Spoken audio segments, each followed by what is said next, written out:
Okay.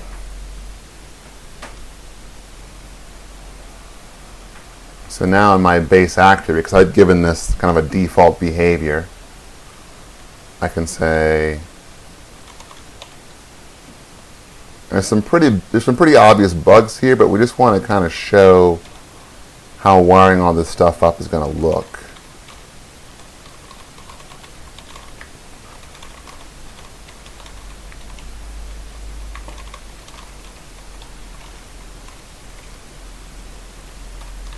Like the first thing you're going to say is that the game response should definitely take back how much you repaired, and then apply that value to the target, right? So we've got this source target dynamic, meaning that we really want the source game object to produce the value, and then we apply it to the target.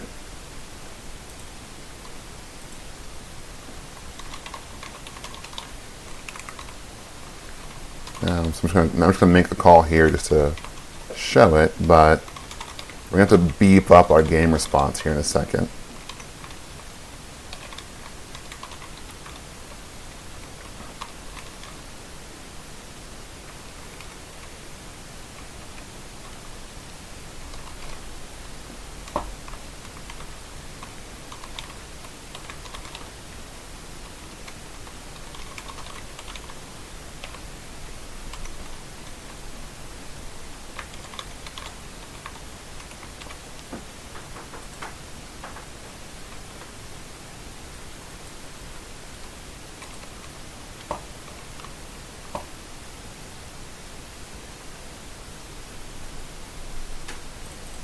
So we're going to get the most bang for our buck.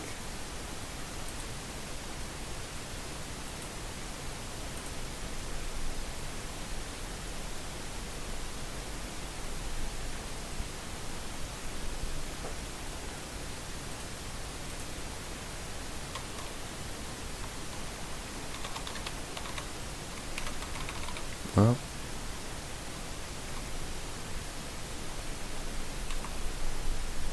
okay.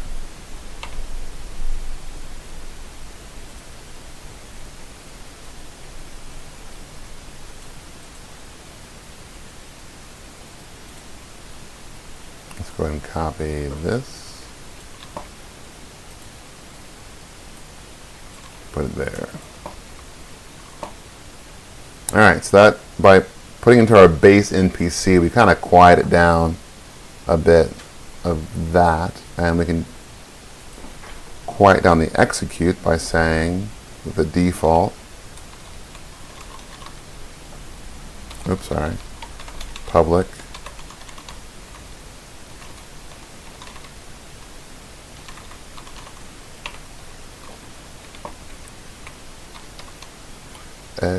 execute.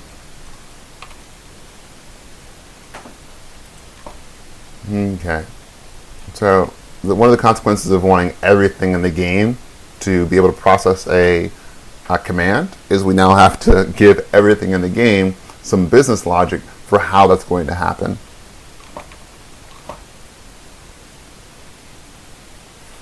And the only thing we have got left now is the inventory. So let's go ahead and just put some of this place filler.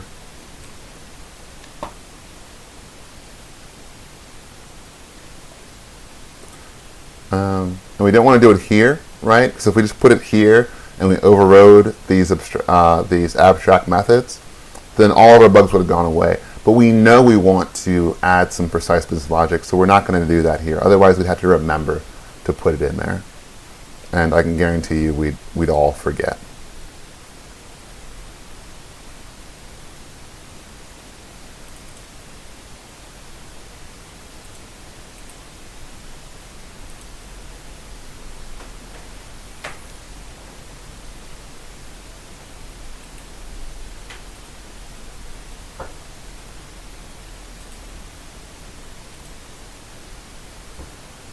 Okay. So we've made these abstract. Don't really need to.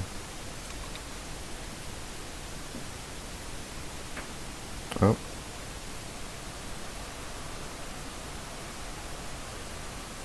No sealed method override. Interesting.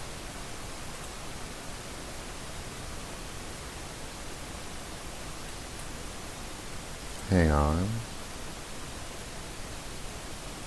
Ah, gotcha. Makes perfect sense. This is one of the few where we didn't have like another base class. So really all we need to do is just implement it, not override it.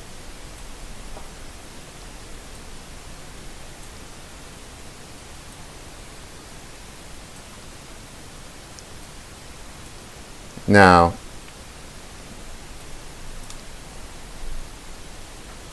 for our for these guys, we want to make them virtual.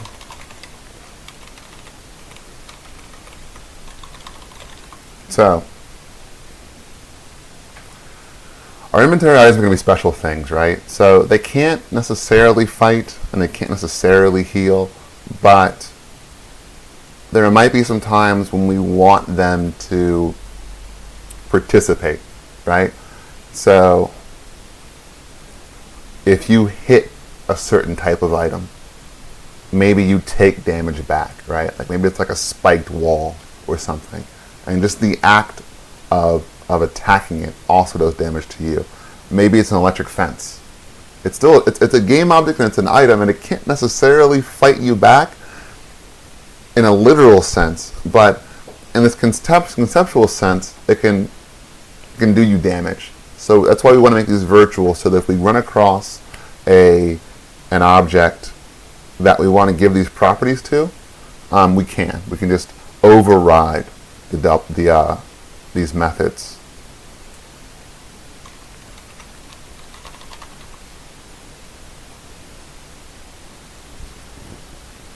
Stacking says there's some people coming through. Yeah, it's actually, I do have a fan in my PC case. It'd be disappointing if that was bleeding through too much. I'm shopping around for a better mic, something more directional, so that sound doesn't interfere. But I'll do some tests before Saturday to try to kind of clear that up a bit. Maybe just move the case someplace else.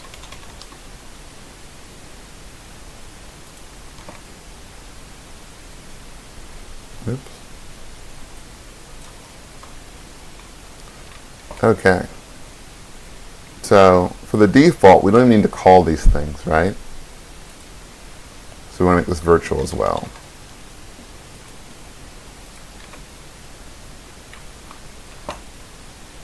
All right.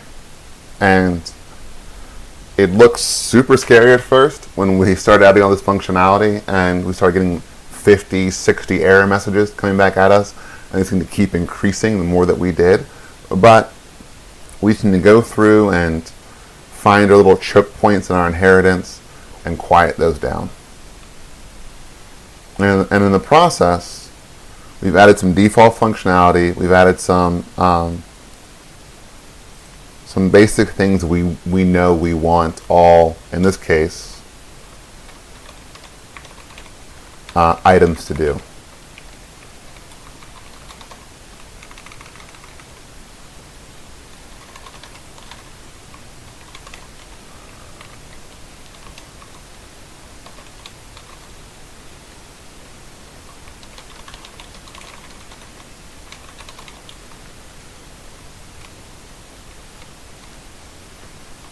Yep, already have heal.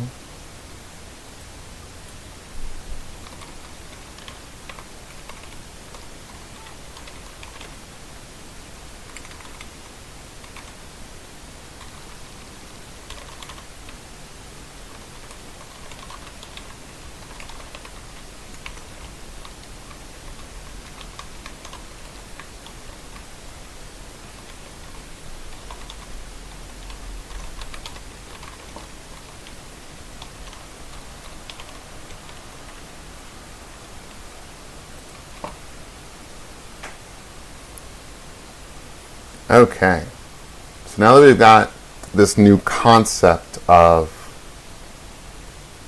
a game response and an execute method and taking a request and pivoting off of it, and we threaded that throughout our entire game logic, let's take a step back again to our hive mind.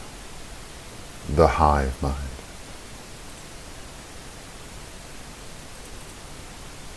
All right, so what do we have? We have a world. We've got an ability to execute requests. So we want two more things. We want a public list of game objects. I'm going to say that game objects. Seems pretty straightforward.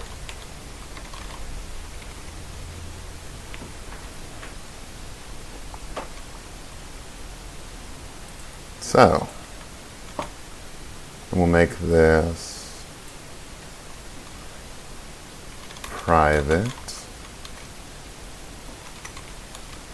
because we won't have anything getting access to it. So the getters and setters denote that it's a property. Removing them just makes it a field.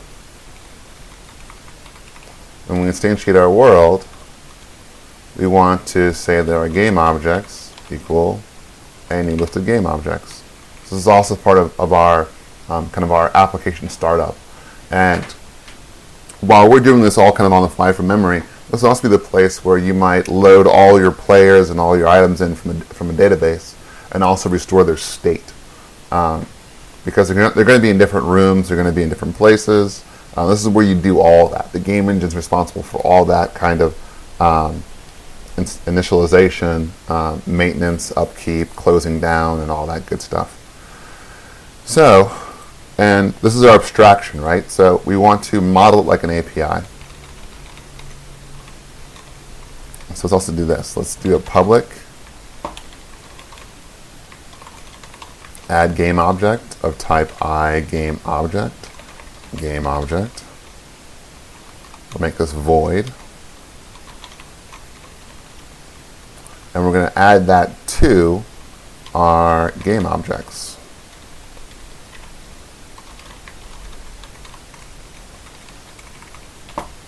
So that's all we're going to do right now. We're just going to give this thing the ability to take in game objects and add them to the world.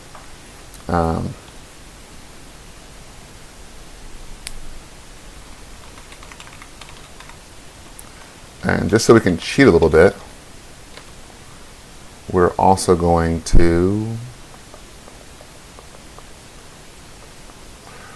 be able to add room.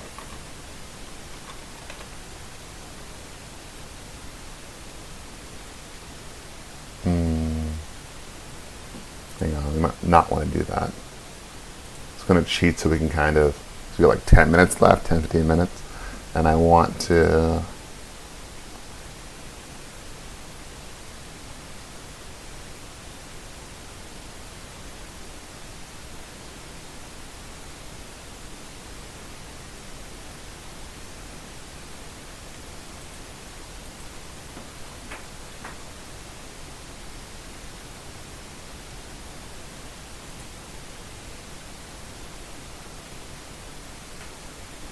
no, our world is public, so we'll just do that.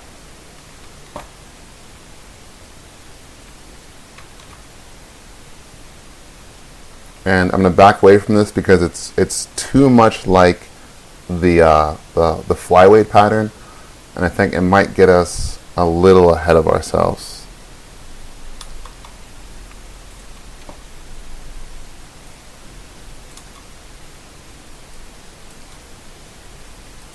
But all that good stuff is coming.